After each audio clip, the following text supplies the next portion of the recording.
Sa gitna man ng daan, mga saglit na inilikha, kakaibang tama. Ang sinag sa iyong kutis na giyos na takot dinadala. Bawat puting biglang nabura, iyong naiindahan. Iwaga ng iyong tingin ng maalipin kahit saan man madal. Hinihintay ka ni crush mo. Ayaw ka ba? Wala mang hihintay niyan siya. Ayaw ang ano.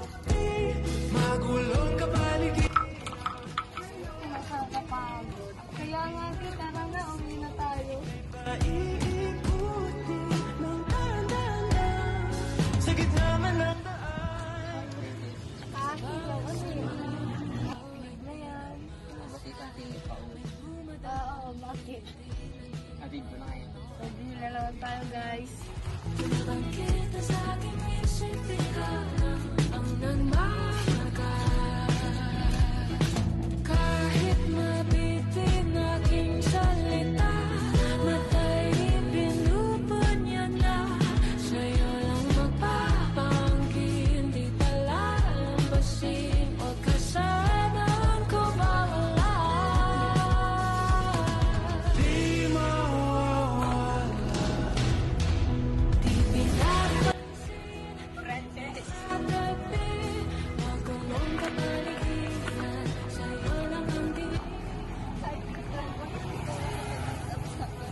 Sasabihin kasi yan. Gusto ko na. Ano yung ibig sabihin? Sabihin sa mga pinapalitan. Ganun ba? Gusto din kasi just kita. Nang sinag sa iyong kutis na kayo manggiyos ako dinadala. So, Ethan, anong plano mo sa anak namin? Kaya nga, ano bang plano mo sa anak ko? Pinapangako naman po namin na mabuti ang plano ng anak namin sa anak niyo.